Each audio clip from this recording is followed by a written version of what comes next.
This is CBC Vancouver News.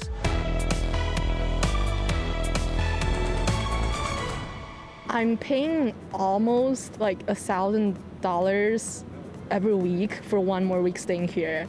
How the ongoing Canada Post strike is impacting foreign nationals from the U.S. waiting for new work visas. Some say they are losing hundreds of dollars a day staying in BC. And a Band-Aid solution that's seen as something being done but doesn't actually get to the root causes. The city of Vancouver is cracking down on the sale of illegal goods along Hastings Street in the downtown east side, why some advocates say it won't do much to help. Also, you don't invest right now in the global south properly, that's just going to increase the costs exponentially later. The COP29 summit has reached an 11th hour agreement that will triple public finance to developing countries. What BC delegates are taking away from this year's conference. Hello, thanks for joining us. I'm Janella Hamilton. Vancouver police say a woman in her 20s is dead and a young man is in hospital after officers were called to the city's Renfrew-Collingwood neighborhood late last night. The two were found inside a home at Rupert Street near Euclid Avenue around midnight. The second victim, a man in his 20s, was taken to the hospital with serious injuries. We will be working with that victim to obtain additional information that we hope will assist us in understanding everything that happened in the sequence of events that led up to the homicide.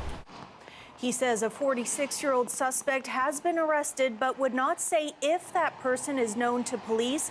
Anyone with information is being asked to contact them.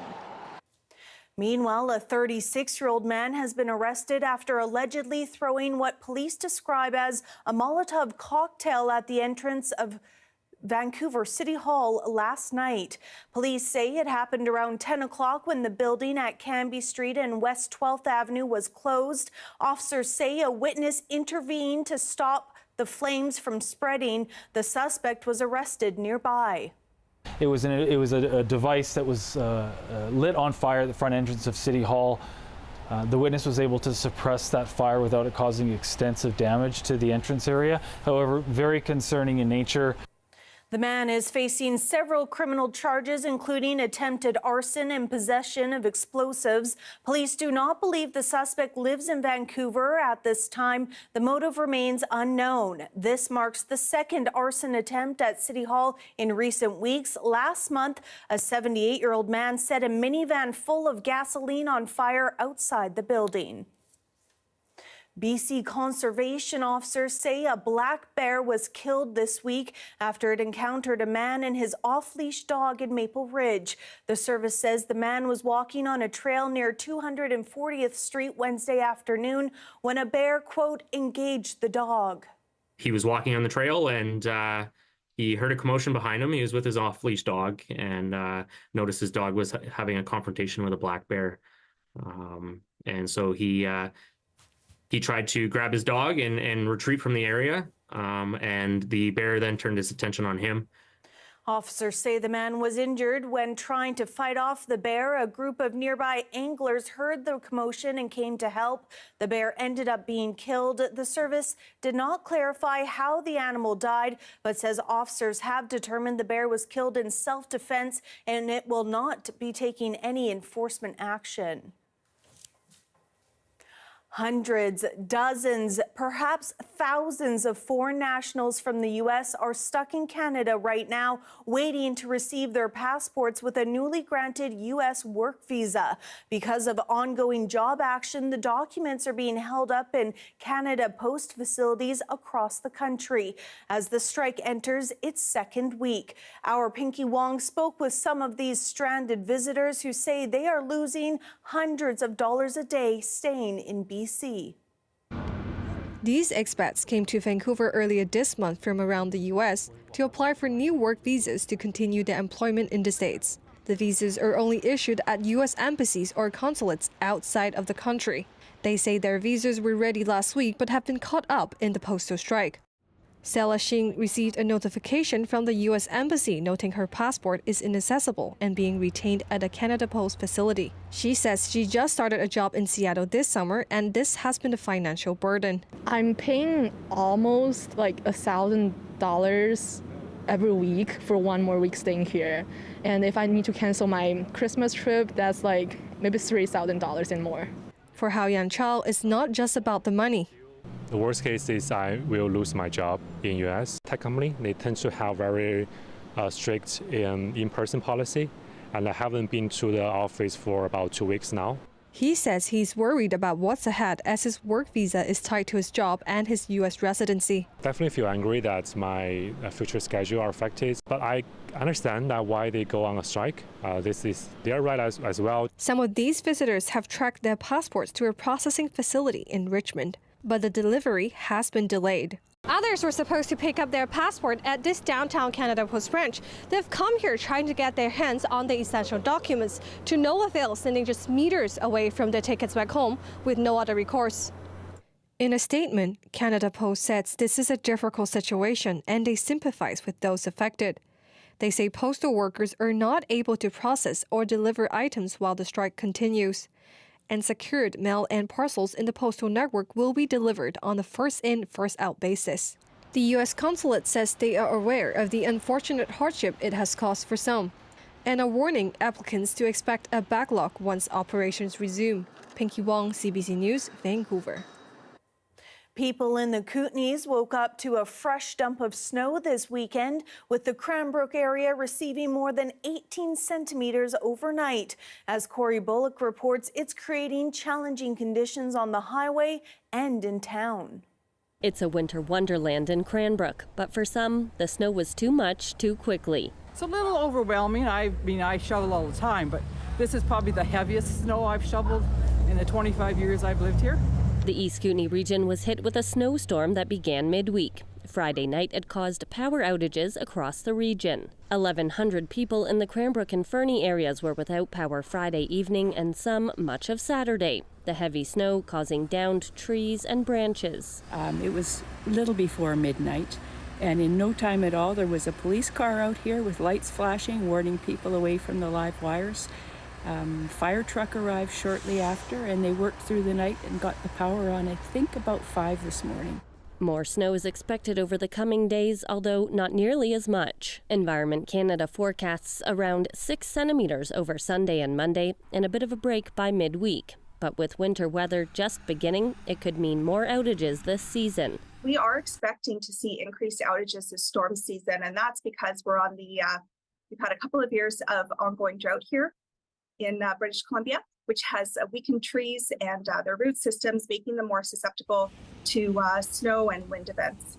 In the meantime, the intense precipitation is creating challenging conditions for road crews. Main Road East Kootenay says plows are having a tough time keeping up with the snow, causing compact conditions. You know, it's winter out there, so most of the roads are snow covered.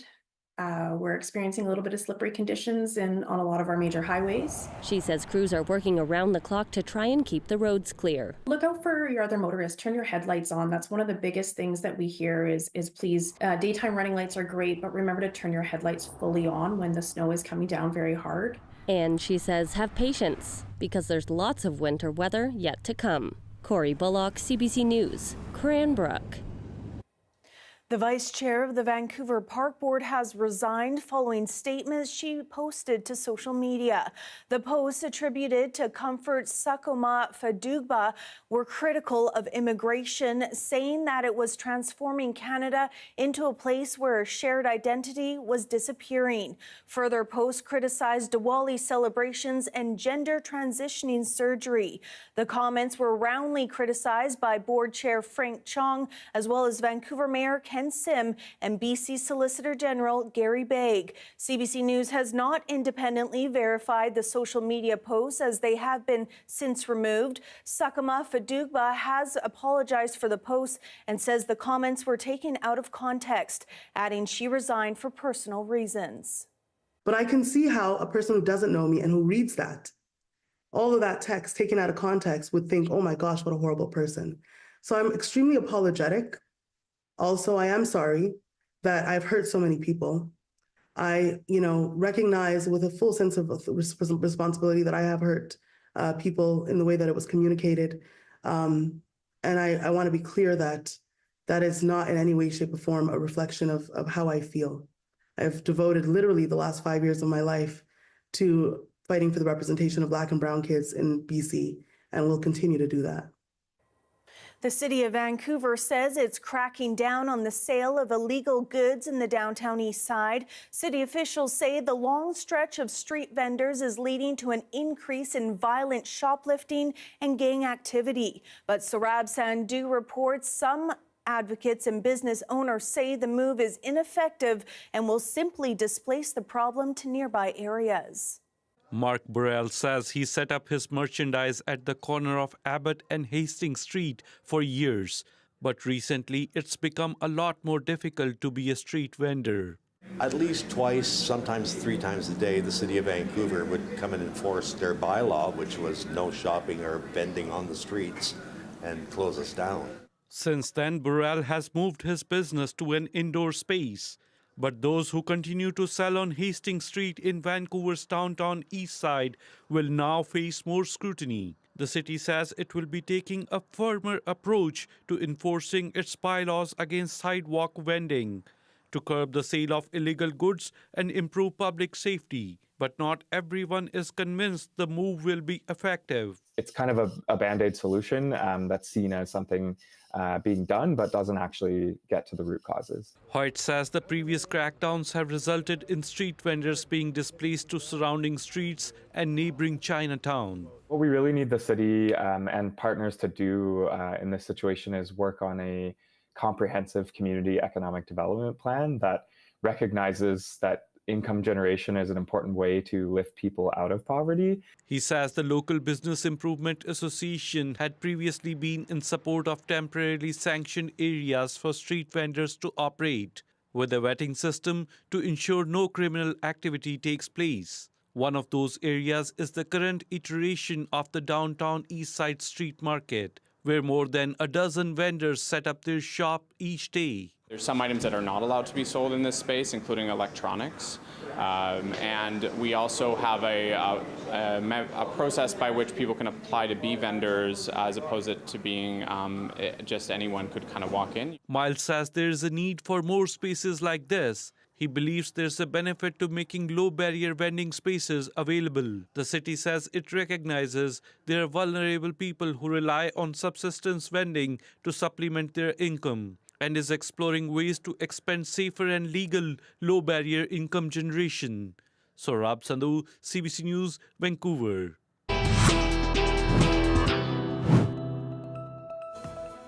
Still ahead, as COP29 delegates reach a compromise consensus on climate financing for developing nations, delegates from BC reflect on key takeaways from this year's conference. That's next. Stay with us.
The COP29 summit has reached an 11th hour agreement on funding for developing nations coping with climate change. It pledges $300 billion a year, but already there are criticisms that amount is sorely inadequate. Some of those countries temporarily walked out today. They rejected a proposal yesterday of $250 billion per year. The money is aimed at helping developing nations cope with climate change impacts, allowing them to make deeper greenhouse gas emission cuts. It all comes amid concerns a new Trump administration will withdraw U.S. support. Meanwhile, BC delegates are returning home with key takeaways from this year's conference. It comes following years of observing the profound impact of climate change on this province through drought, wildfires, relentless storms, and flooding. There's a lot of concern, and the concern to the need to push harder and faster to move into green technologies.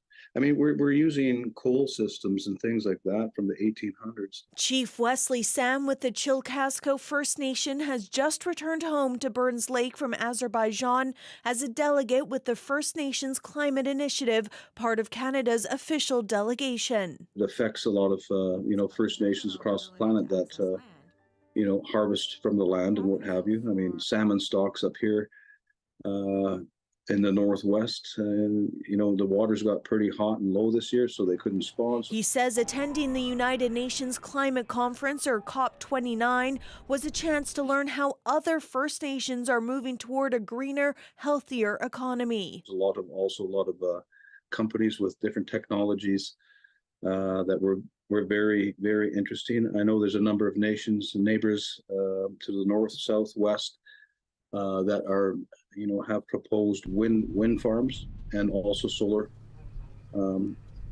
energy farms.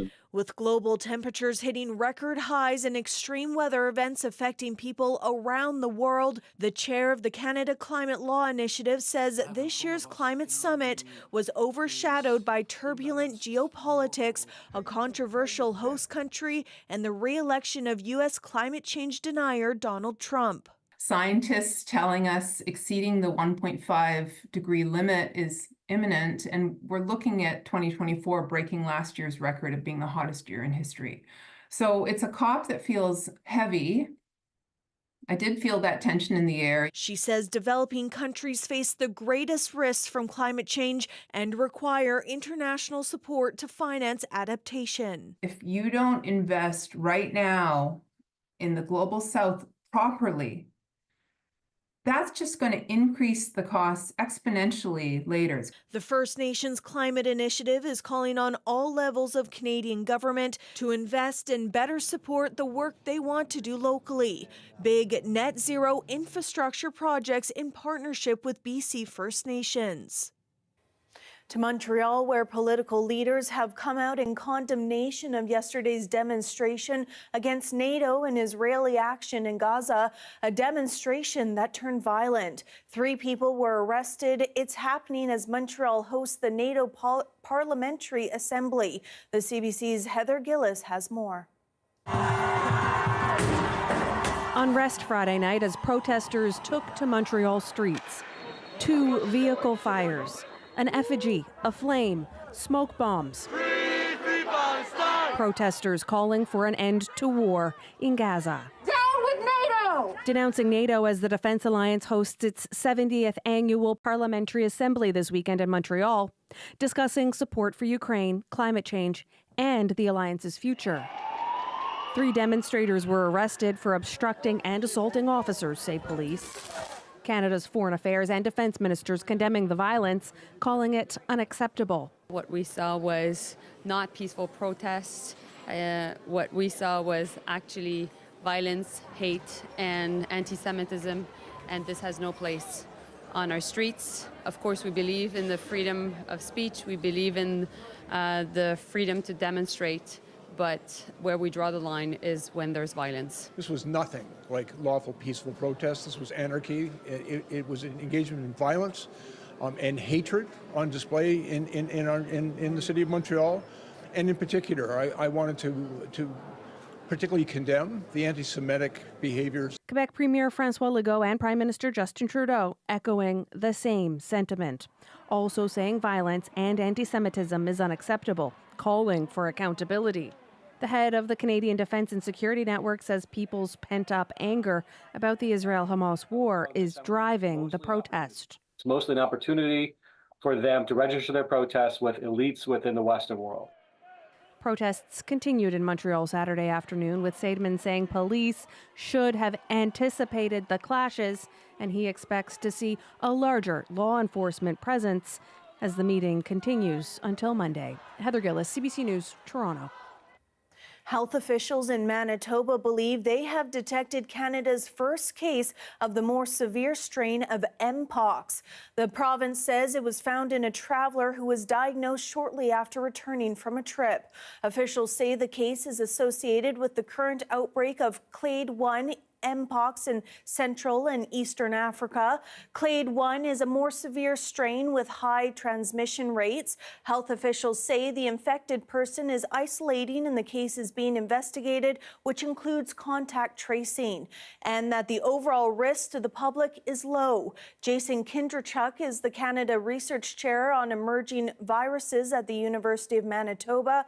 He spoke with us earlier about the significance of the more severe strain being detected in Canada. It comes back to being a testament for the surveillance system that we have in place, and certainly I think the preparedness for Mpox in general. I don't mean that to sound as if we shouldn't be concerned, but really it comes back to the fact that following 2022, what we did see was a sudden increase in the knowledge on Mpox in the healthcare community, as well as an increase in our readiness and preparedness for this exact situation. And unfortunately, while the situation has escalated in the DRC and beyond, what we have seen is really global north countries have actually been very well prepared for identifying cases early. Here we have a live shot of BC Place tonight. I'll have your full forecast coming up next.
All right, it is time now to take a look at our forecast. Let's begin with a quick peek at the temperatures around the province tonight.